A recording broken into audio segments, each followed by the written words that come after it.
So hello, what's up? Welcome ulit sa panibagong video, and for today's video mag-unbox tayo ng isang napakalupit na entry-level smartphone ngayon ng Infinix Hot 60 Pro Plus. Maganda kaya to? Sulit ba? Ito na raw ang pinakamanipis sa smartphone ngayon. Tara mga tara, check natin. Ayan, mag-unbox tayo ng isang napakanipis na smartphone na entry-level smartphone ng Infinix Hot 60 Pro Plus. So kung interested kayo mag-purchase na itong device na to, yung product link niya nandito sa gilid ng ating video, i-check nyo na yan. Pero magkano nga muna ba tong device na to? So meron tong SRP na 8,999 pesos or almost 9,000 pesos for the 8GB 256. Pero nakuha ko lang to ng around 7,000 plus sa online dito sa ating View Products. Kaya wag na kayo magdalawang isip pa, dito sa View Products natin, murang-mura lang tong Infinix Hot 60 Pro Plus. At pag dyan kayo bumili sa ating product link, may naghihintay pang voucher para sa inyo at free shipping pa dyan. So yun nga, ang napili nating color is yung titanium silver nila. Very new na yung kanilang box today. At 60 Pro Plus, sobrang slim daw neto. AI phone. Ito meron tayo ditong 8GB lang RAM niya. Ito lang titignan nyo, wag tong 16GB. So 256, Sony IMX882. In-display fingerprint scanner siya.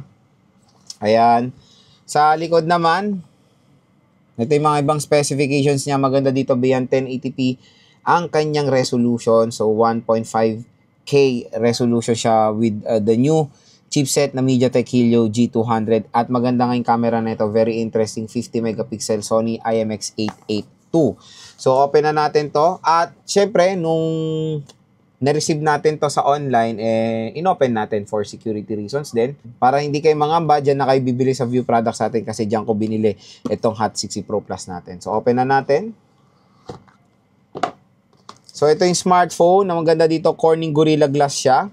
Mamaya na yan. Tingnan mo natin yung content ng box.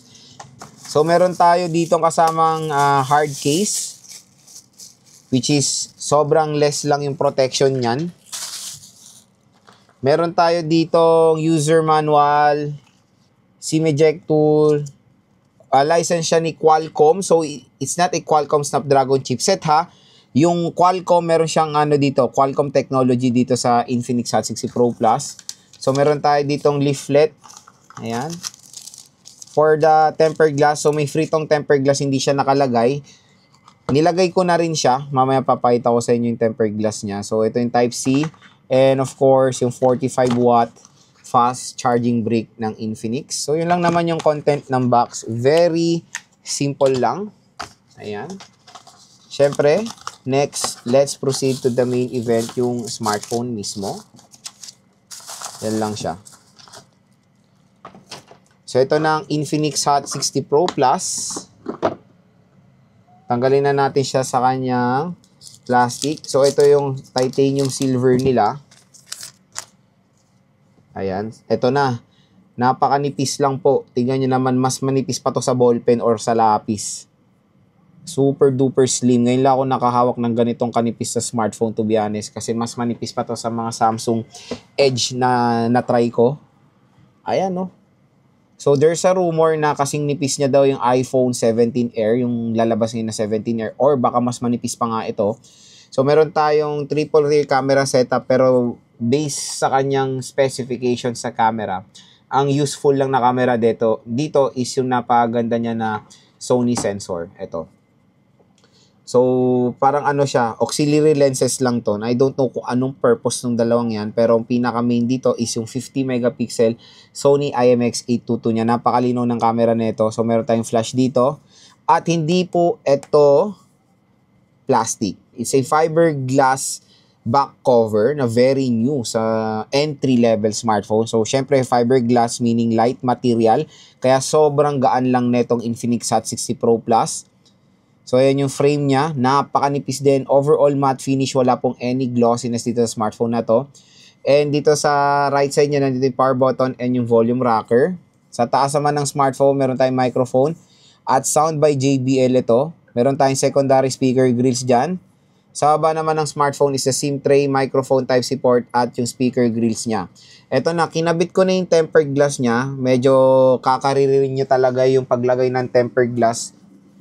Ayan, wala namang bubble so far. Medyo challenging pero kaya naman.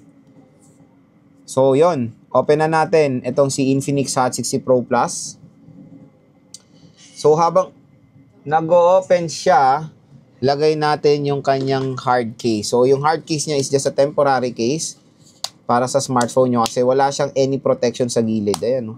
Open na open siya. Pero para ma-maintain yung slimness, siguro mas ipiprefer na rin ng iba tong case ng Infinix. Ayan, no? Ang nipis talaga nito. So, setup ko muna to. Balik ako kayo. So, ayan na. Na-open na natin si Infinix Hot 60 Pro Plus. Siyempre, ang bubungad sa atin yung napaka-gorgeous na display nito.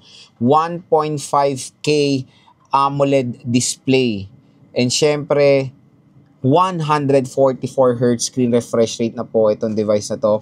With MediaTek Helio G200 processor. So, ito yung display niya. Na-set na siya sa 144Hz screen refresh rate. Pero sinet ko siya sa settings para, ito kasi may custom up refresh rate tayo. Up to kasi yan eh.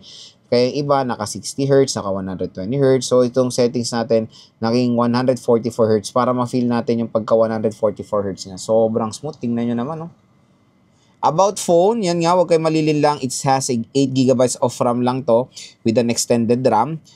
50 megapixel main camera, napakalino ng camera nito. MediaTek Helio G200 processor. 24GB din nakain nating storage out of the box. So, 256 naman siya. At naka XOS 15.1.1 na itong device na to. So, yun. Kung interested kayo dito, napakalaki rin ng battery niya. Meron siyang 5,160 mAh. Non-removable battery with 45 watt fast charging rate. So, in less than 1 hour lang, full charge na itong device na to. Kaya kung interested kayo dito sa Infinix Hot 60 Pro Plus, wag na kayo magdalawang isip. Napakaganda nito.